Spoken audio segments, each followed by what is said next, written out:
নমস্কার বন্ধুরা, অনিন্দিতা রান্নার কেরামতি চ্যানেলে আপনাদের সকলকে স্বাগত জানাচ্ছি। আশা করি আপনারা সবাই খুব ভালো আছেন, আমিও ভালো আছি।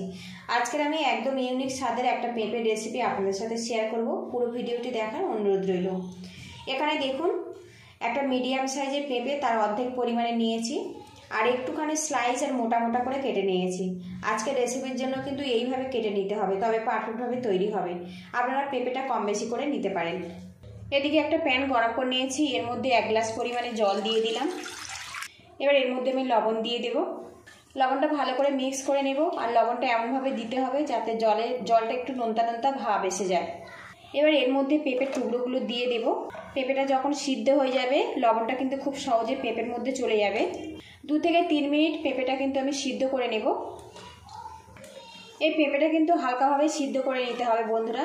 আর বন্ধুরা, আপনাদের কাছে একটা রিকোয়েস্ট রইল, ভিডিওর শুরুতে একটা লাইক দিয়ে দেবেন। আপনাদের একটা লাইক পরবর্তী ভিডিও বানাতে কিন্তু অনেকটাই উৎসাহ দেয়। চ্যানেলটিকে সাবস্ক্রাইব করে পাশে থাকার অনুরোধ রইল, আর যতটা সম্ভব শেয়ার করে অন্যজনকে দেখার সুযোগ করে দেবেন। এদিকে দেখুন পেঁপের কালারটা কিন্তু হালকাভাবে চেঞ্জ হয়ে গেছে, তার মানে কিন্তু হালকা হালকা সিদ্ধ হয়ে গেছে। এই অবস্থাতে আমি গ্যাস লিডটা বন্ধ করে দেব, দিয়ে এই পেঁপেগুলো নামিয়ে ঠান্ডা করে নেব। আজকে পেঁপের রেসিপির জন্য একটা স্পেশাল মশলা বানাবো, তার জন্য একটা বোল নিয়েছি, আর বোলের মধ্যে দেখুন কিছুটা গ্রেট করা টমেটো নিয়েছি। এরকম ছোট্ট সাইজের একটা টমেটো আমি গ্রেট করে নিয়েছি। আর আজকের এই রেসিপিটা কিন্তু আমি নিরামিষভাবে বানাচ্ছি। এর মধ্যে দিয়ে দেবো 1/2 চামচ পরিমাণে ধনের গুঁড়ো, 1/2 চামচ জিরের গুঁড়ো, স্বাদ মতো লঙ্কার গুঁড়ো দিয়ে দেবো, 1/2 চামচ পরিমাণে হলুদের গুঁড়ো। এবার এর মধ্যে আদা আর কাঁচা লঙ্কা একসঙ্গে পেস্ট করে নিয়েছি, 1 চামচ পরিমাণে দিয়ে দিলাম। এর মধ্যে দেখুন সামান্য জল দিয়ে দেব, দিয়ে মশলাটা এইভাবে মিশিয়ে নেব। আর এইভাবে মশলাটা মিশিয়ে আগে থেকে যদি রেডি করে যাওয়া যায়, খুব ঝটপট কিন্তু রেসিপিটা রেডি হয়ে যায়, আর রান্নাটা খেতে কিন্তু অনেক বেশি সুস্বাদু হয়। তো দেখুন মিশ্রণটা কিন্তু আমার রেডি হয়ে গেছে। এদিকে একটা বোলের মধ্যে দেখুন বড় চামচের 4 চামচ পরিমাণে বেসন নিয়েছি। এর মধ্যে দেখুন সামান্য পরিমাণে হলুদের গুঁড়ো দিয়ে দেবো ঝাল লঙ্কার গুঁড়ো, স্বাদ মতো লবণ। এবার এর মধ্যে জল দিয়ে একটা মোটা করে মিশ্রণ বানিয়ে নিব। একদম মোটা করে কিন্তু বানাতে হবে, আর এইভাবে একটু ফেটিয়ে নেব।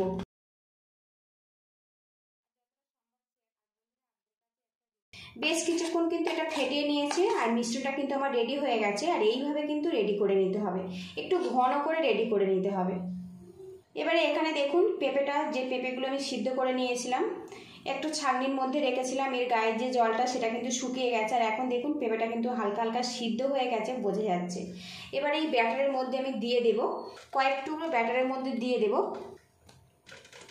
এদিকে প্যানের মধ্যে বড় চামচের 3 চামচ সাদা তেল দিয়েছি, আর তেলটা ভালো করে গরম করে নেব। এদিকে দেখুন তেলটা কিন্তু বেশ গরম হয়ে গেছে। এবার এর মধ্যে পেঁপেগুলো দিয়ে দেব।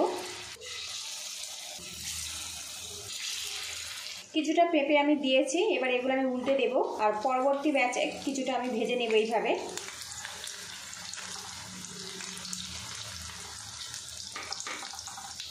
দেখুন আমি এইভাবে কিন্তু একটু ব্রাউন কালার করে ভেজে নেব।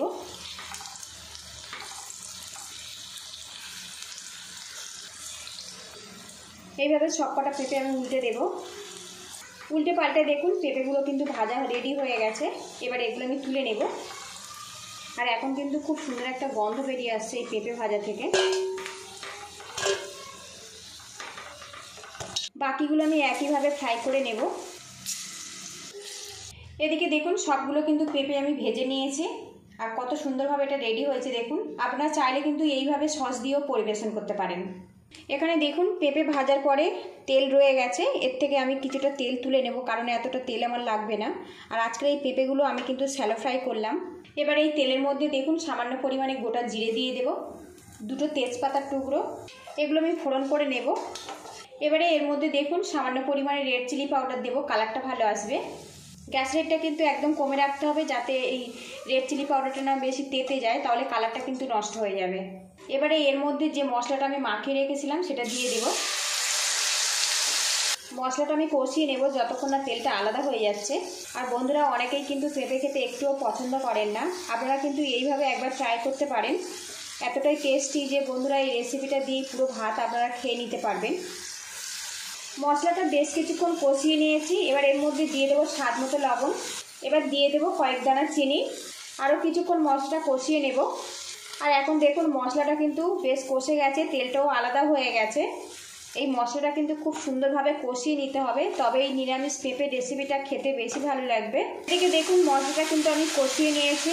এবারে এর মধ্যে আমি হাফ গ্লাস পরিমাণে জল দিয়ে দেব। গ্রেভিটা ভালো করে ফুটিয়ে রেডি করে নেব। বেশ কিছুক্ষণ গ্রেভিটা কিন্তু ফুটিয়ে নিয়েছি, আর তেলটা কিন্তু ওপরে বেশ ভাজতে শুরু করেছে। এইভাবে কিন্তু ফুটিয়ে রেডি করে নিতে হবে, যেহেতু পেঁপেগুলো ভাজা আছে। এবারে এর মধ্যে দিয়ে দেবো সামান্য পরিমাণে গরম মশলা পাউডার। এবারে এর মধ্যে দিয়ে দেবো পেঁপে ভাজাগুলো। আর এই পেঁপে ভাজাগুলো কিন্তু দিয়ে খুব বেশি রান্না করার দরকার নেই, 1 থেকে 2 মিনিট ফুটিয়ে নিলেই রেডি হয়ে যাবে। আর বন্ধুরা, অনেকেই পেঁপে খেতে কিন্তু একটুও পছন্দ করেন না। আজকের এই নতুন স্বাদের পেঁপে রেসিপিটা একবার বানিয়ে খেতে পারেন। যদি ভালো লাগে তো একটা লাইক দেওয়ার অনুরোধ রইল। চ্যানেলটিকে সাবস্ক্রাইব করে পাশে থাকবেন, বেল আইকনটি প্রেস করে পরবর্তী ভিডিওর নোটিফিকেশান সবার আগে কিন্তু আপনার কাছে চলে যাবে। সবগুলো পেঁপে ভাজা কিন্তু আমি দিয়ে দিয়েছি। এবারে এগুলো আমি হালকা হাতে একটু নাড়াচাড়া করে দেবো, আর এইরকম একটু মাখা মাখা অবস্থাতে নামাবো, তবে কিন্তু ভাতের সাথে বা রুটির সাথে খেতে কিন্তু ভালো লাগবে। এদিকে দেখুন পেঁপে রেসিপিটা কিন্তু পুরোপুরি কমপ্লিট হয়ে গেছে। সবশেষে এর মধ্যে সামান্য ঘি দিয়ে দেব। এখানে যেহেতু নিরামিষভাবে বানাচ্ছি, সেই জন্য সামান্য ঘি দিলে খেতে কিন্তু খুবই ভালো লাগবে। পুরোপুরি কমপ্লিট হয়ে গেছে। গ্যাসের হিটটা কিন্তু আমি বন্ধ করে দেব। আর বন্ধুরা, এই রেসিপিটা যদি ভালো লাগে তো বাড়িতে অবশ্যই এইভাবে ট্রাই করবেন। কেমন হয়েছে আমাকে কিন্তু কমেন্ট বক্সে জানাবেন। পুরো ভিডিওটি দেখার জন্য ধন্যবাদ রইল। পরবর্তী ভিডিও দেখার আমন্ত্রণ জানিয়ে আজকে আমি বিদায় নেব। আর এইরকম দেখুন, এইরকম হালকা গ্রেভি গ্রেভি থাকবে, তবে কিন্তু খেতে ভালো লাগবে। আজকের এই রেসিপিটা কিন্তু আমি লাঞ্চে পরিবেশন করব। আপনারা কিন্তু রুটি পরোটার সাথেও পরিবেশন করতে পারেন। একদম নতুন স্বাদের পেঁপের ইউনিক এই রেসিপিটা।